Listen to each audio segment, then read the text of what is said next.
women are suspicious of you professors, Mr. Jensen.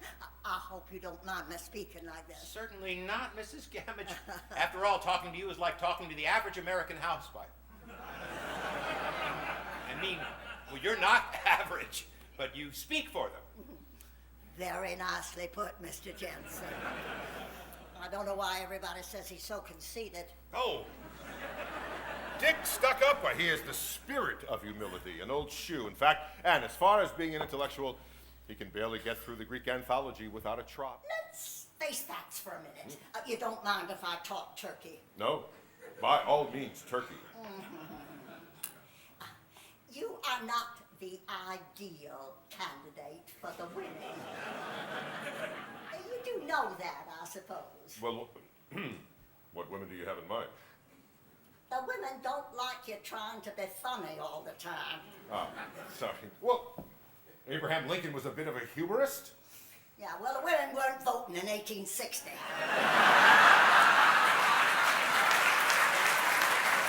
Quit right now. Quit? Certainly not. I like circuses. Besides, I'm good for you. Isn't that what Dr. Artinian said after your breakdown? You are the link, he said, between father and sons, between William Russell and the world. Dr. Artinian was right. But I wonder what I would have done that summer at Watch Hill when we first met at the club. If someone had said to me, you know, that handsome young man you've just fallen in love with will always need you as a link. I think if I had known then what I know now, I would have slashed my wrists in front of the buffet table and beautifully bled to death between the chicken salad and the lobster Newburn. That's a leading question. Well, I am proposing myself as a leader. Okay, I'll follow. Joe Cantwell is nothing but ambition. Just plain naked ambition. And to get elected, he will lie. Yep. He will cheat. Yep. He'll destroy the reputations of others. Yep. Good. So I assume you're endorsing me for the nomination. Hell no. Just because he's a bastard don't mean he wouldn't make a good candidate or even a good president. Joe Cantwell, you're not serious. He's got a real sense of how to operate. Oh, operate? No. Accommodate. If the people are conservative. He'd be conservative. If they're radical. He'd be radical. Oh, I tell you, son, he's a kind of a ring-tailed wonder. Tax reform? I favor tax reform. I think by cutting down government spending, we can eventually eliminate the personal income tax entirely. On Cuba, we've got to get tough. That is what they really understand. And we got to get more military hardware, because when it comes to defense, we're going to get sold down the river by the so-called liberals in our party. So you feel we can increase military spending while eliminating the income tax? And I think it's a pretty swell thing. That someone like me from a poor family to be here today speaking for the real people of this country, I guess I'm pretty proud.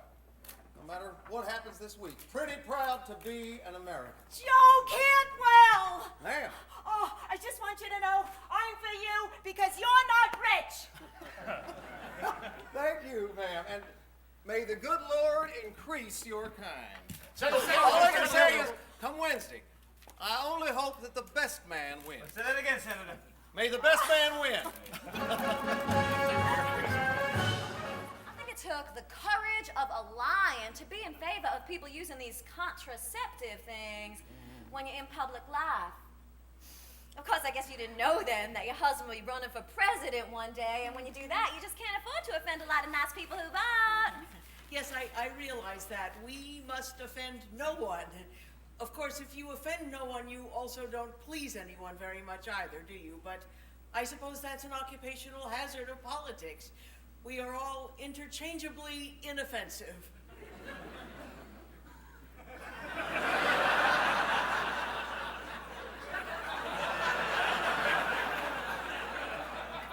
Well, now.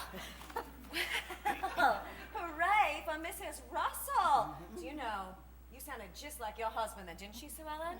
Didn't you sound just like Bill Russell when he is being witty and profound and way over upper little heads? I'd like to think intelligence was contagious. But I'm afraid it isn't.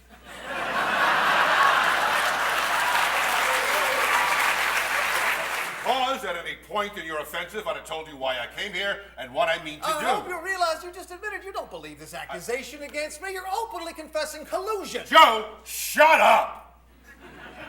Artie Hochstetter was right when he said you're not very sensitive to people. You were so busy trying to win. You never stopped to think about what it is you're winning. I'm just trying to stick to the issue at hand. I don't believe in indulging in personalities. Come off it, Joe. I came down here to try and convince you to drop that nonsense against me as I mean to drop this nonsense against you. These things are irrelevant, dishonest, not to mention untrue. They cancel each other out. So yes, please, I wish you would join me in not indulging in personalities. I will tear this up. I will send Sheldon Marcus back to where he came from if you drop that nonsense against me. I see. You came here to make a deal with me. No, Joe. Bill, I it don't makes make... perfect sense. What you're doing, and I have no hard feelings. Really, I mean it. So don't be apologetic. You have no feelings, I would say. Look, I know Joe Cantwell. Can you prove this? A few minutes ago, I spoke with the Advocate General. He's in Colorado now. He told me he would back me up in every way. There's his phone number. He's expecting a call from you, Bill. And now, Shelley Marcus.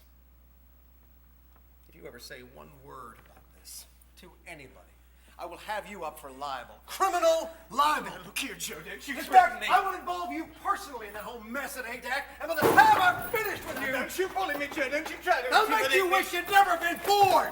Hey, 1 second. Can you escape me, Wait please? a second. Now, it sure was swell to see you, Shelley. Next time you drop by, you bring the wife. You bring Peggy. Mabel and I'd love to meet her. Love to see you both in Washington. How's that? All right. One more. All right.